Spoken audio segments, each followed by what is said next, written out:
મિત્રો, આજના લેક્ચરની અંદર આપણે પારિમાણિક વિશ્લેષણની ત્રીજી ઉપયોગિતા. તો એ ત્રીજી ઉપયોગિતા કઈ આ રીતે છે: એક ભૌતિક રાશિનું બીજી ભૌતિક રાશિ સાથે સંબંધ દર્શાવતું સમીકરણ. એક ભૌતિક રાશિનું બીજી ભૌતિક રાશિ સાથે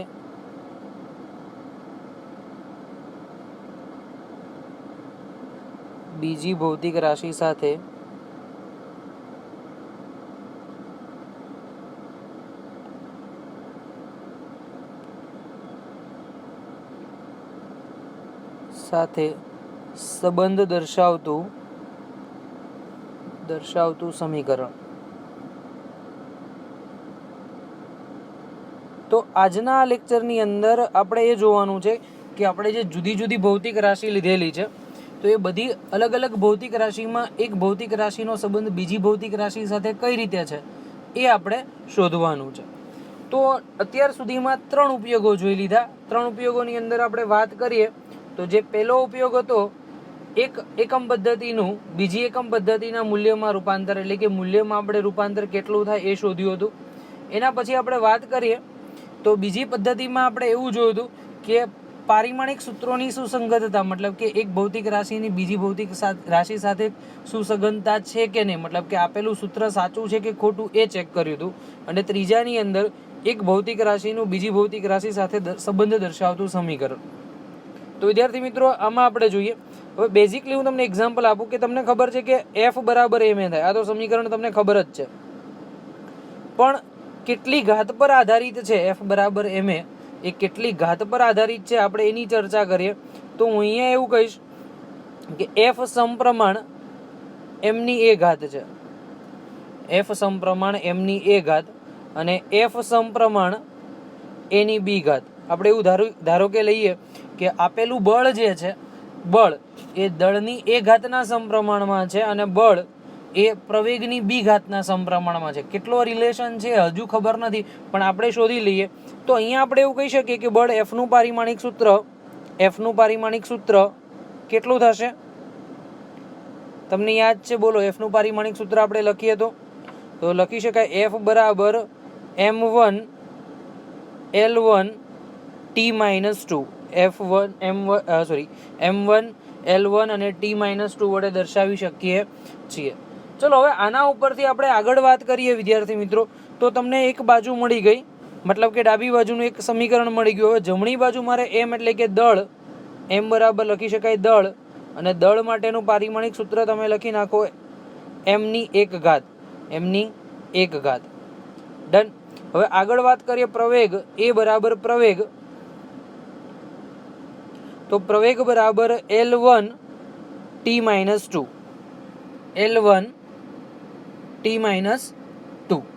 હવે તમારી પાસે બે રાશિ મળી ગઈ છે, પણ એની ઘાત કંઈક અલગ છે. તો આપણે સમતુલિત દર્શાવી દઈએ અને ઉપરના સમીકરણને આપણે એક જ સાથે લખી દઈએ. ઉપરનું જે સમીકરણ છે ને આપણે આ રીતે લખી શકીએ કે F સમપ્રમાણ, બેને જોડે જ લખી નાખો, F સમપ્રમાણ mની a ઘાત અને a ની b ઘાત, mની a ઘાત અને a ની b ઘાત.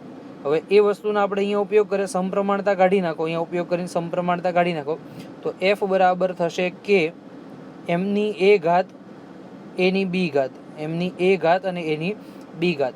આ એક સમીકરણ આપણે અહીંયા દર્શાવી દઈએ. ડાબી બાજુ અને જમણી બાજુના સમીકરણો મૂકતા જઈએ તો m1 L1 T-2 is equal to k. અત્યારે એમનો એમ જ રાખો. કે જે છે માત્ર સંખ્યા જ મળશે, સંખ્યાને કોઈ પણ પારિમાણિક સૂત્ર હોતું નથી. ચલો, m એટલે કે લખી નાખો mની 1 ઘાત અને એની ઉપર કેટલી ઘાત છે દળ માટે? a ઘાત, તો એ લખી નાખો.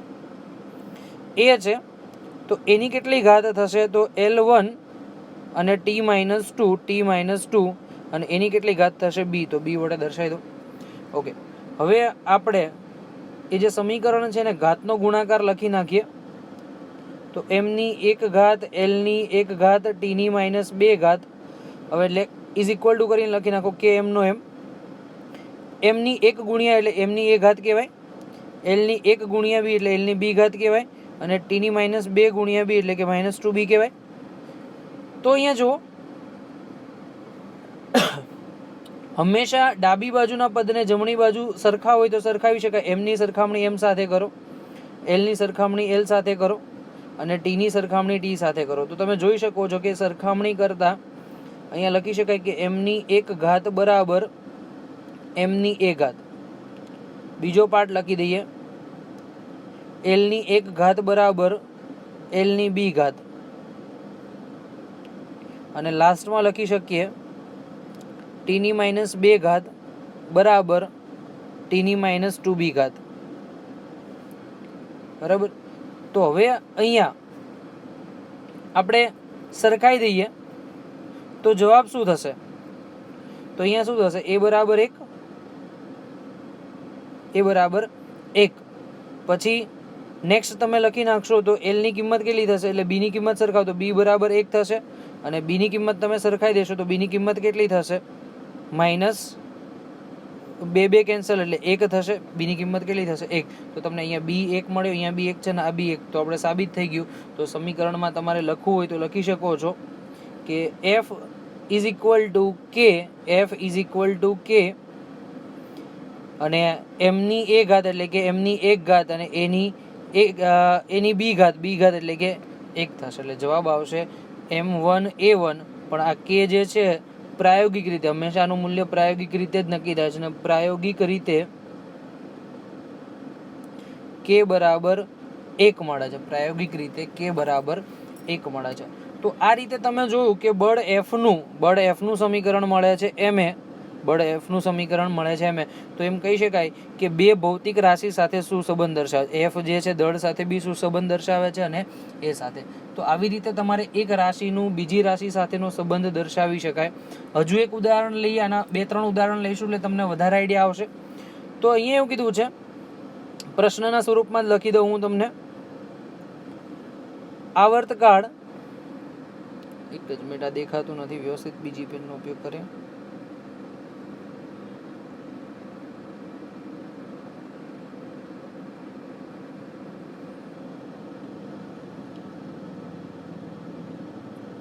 આવર્તકાળ ટી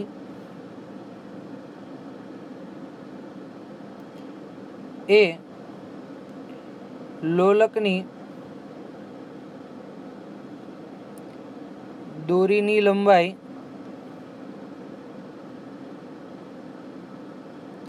L, દળ M અને ગુરુત્વ પ્રવેગ G પર આધાર રાખતું હોય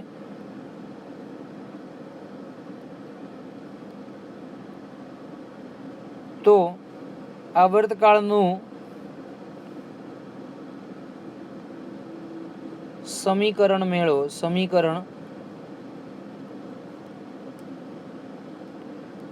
અને બીજી વસ્તુ અહીંયા કીધું કે અચળાંક k બરાબર 2π આપેલ છે. અહીં અચળાંક 2π છે.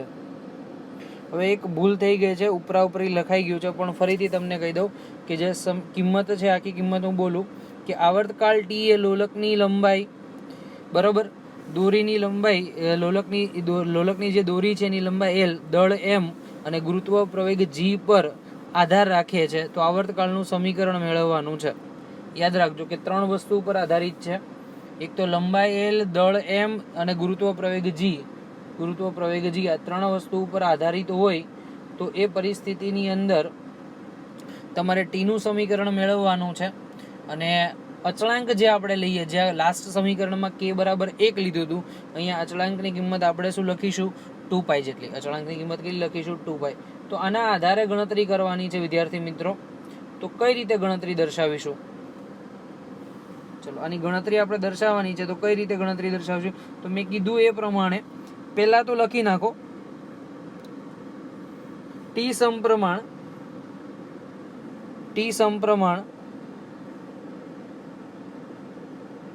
L ની એ ઘાત, ટી સમપ્રમાણ M ની બી ઘાત અને ટી સમપ્રમાણ G ની સી ઘાત. બરાબર. એલની એ ઘાત એમની જે છે બી ઘાત અને જીની સી ઘાત પર આધારિત છે. આ ત્રણ વસ્તુ પર આધારિત હોય તો આનો ઉપયોગ કરીને આવર્તકાળનું સમીકરણ આપણે તારવવાનું છે. તો વિદ્યાર્થી મિત્રો, આવર્તકાળનું સમીકરણ તારવવા માટે આપણે પહેલાં તો શું કરીશું, તો સિમ્પલ અહીંયા ત્રણેયને એક સાથે લખી દઈએ. તો લખી શકાય ટી સમપ્રમાણ એલની એ ઘાત એમની બી ઘાત અને જીની સી ઘાત. આ રીતે દર્શાવી શકાય છે. ઓકે, હવે વાત કરીએ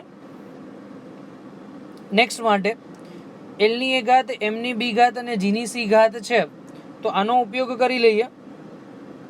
ઓકે, હવે ટી એટલે આવર્તકાળનું સમીકરણ સમય થાય તો અહીંયા ડાબી બાજુમાં ટી બરાબર પારિમાણિક સૂત્ર લખી નાખો. ટીનું પારિમાણિક સૂત્ર સમય માટે ટીની એક ઘાત થશે. ઓકે, હવે જમણી બાજુ આપણે અલગ અલગ વસ્તુના પારિમાણિક સૂત્ર જોઈએ. તો જમણી બાજુ માટે એલની એ ઘાત એટલે કે આપણે લખી શકીએ છીએ બરાબર L1 લંબાઈ એટલે કે L1 અને L1 ની ઉપર એ ઘાત, તો અહીંયા એ ઘાત લખી દઈએ. ચલો, બીજું કયું સૂત્ર છે? એમ એટલે દળની બી ઘાત, તો અહીંયા લખી શકીએ એમ ની એક ઘાત અને એના ઉપર બી ઘાત. તો અહીંયા જવાબ આવશે આપણો એમ ની બી ઘાત.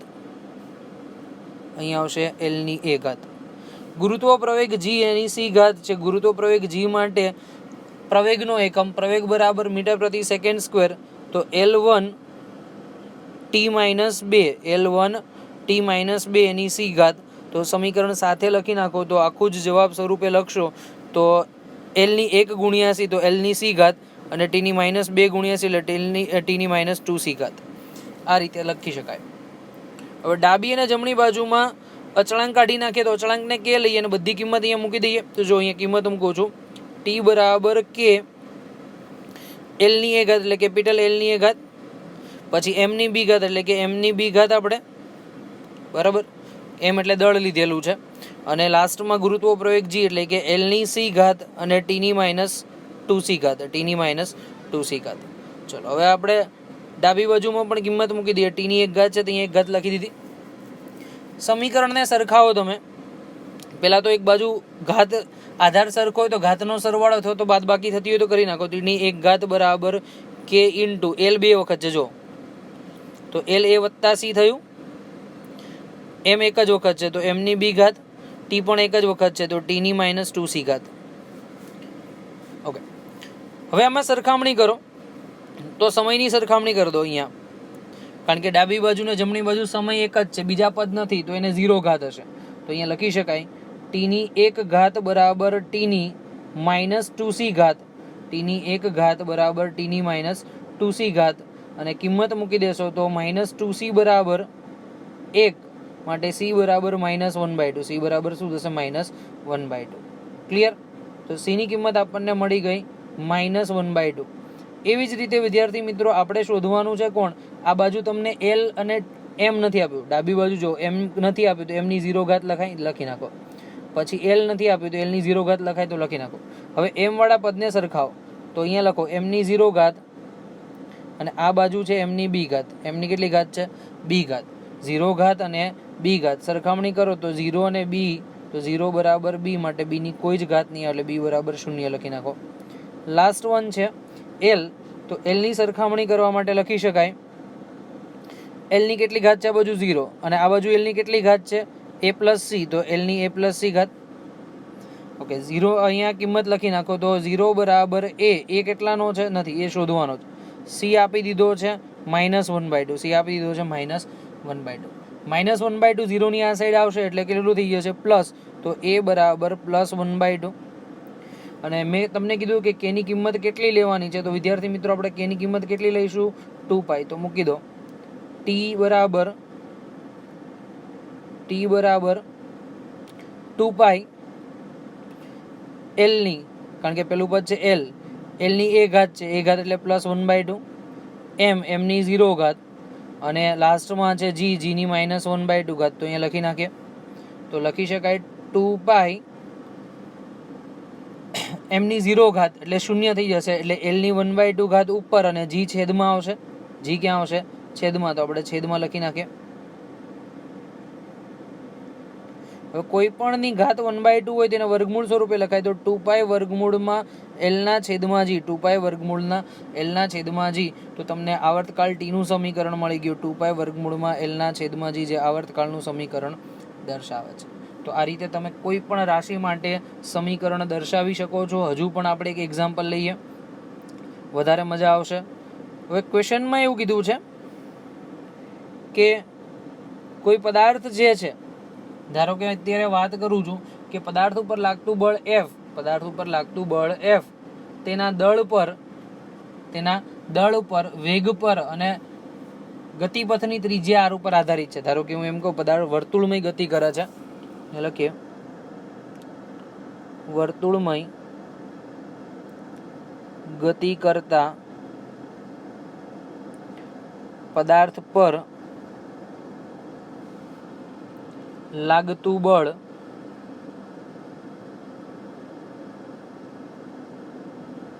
પદાર્થના દળ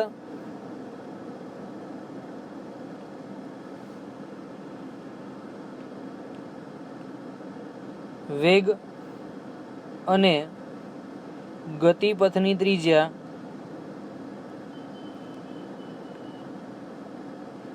r પર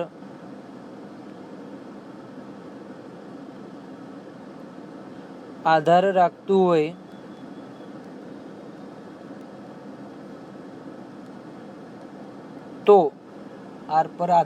હોય તો બળનું સમીકરણ મેળવો. ક્લિયર?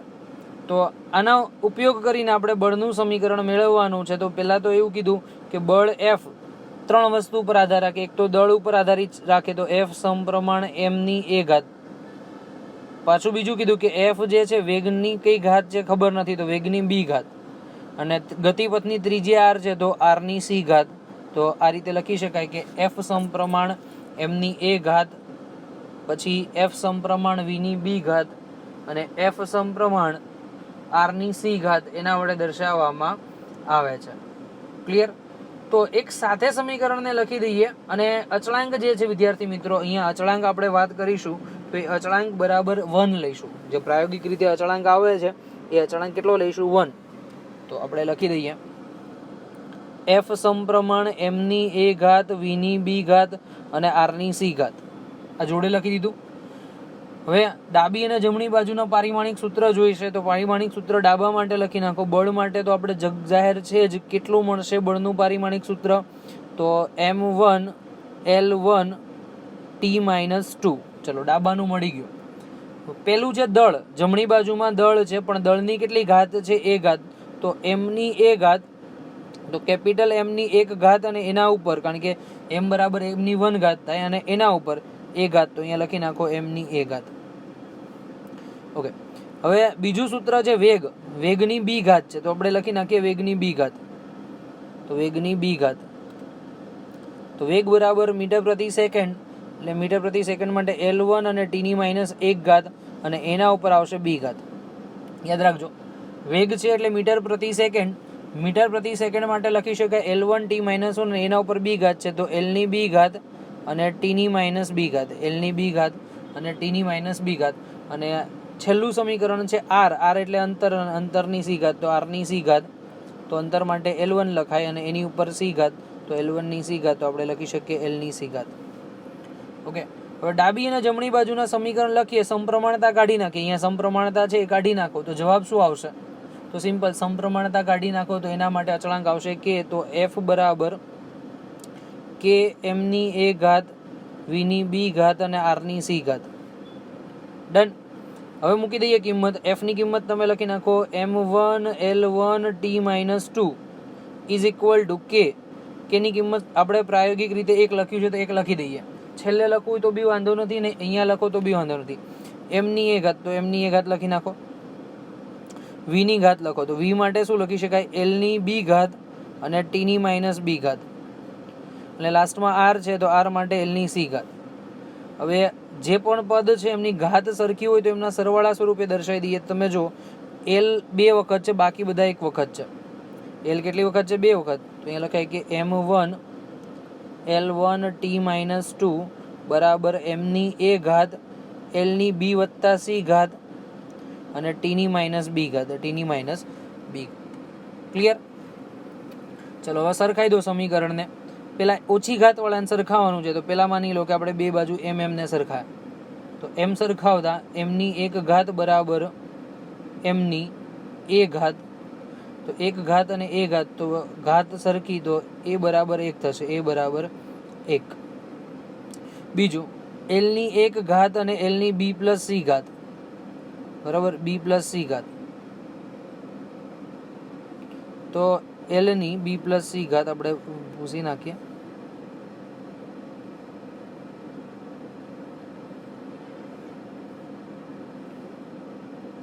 Lની b પ્લસ c ઘાત, તો આપણી પાસે લખી શકાય કે b પ્લસ c બરાબર 1, b પ્લસ c બરાબર 1, કારણ કે તમારી પાસે ના તો b છે ના તો c છે. તો આપણે લાસ્ટમાં એનું કામ કરીએ.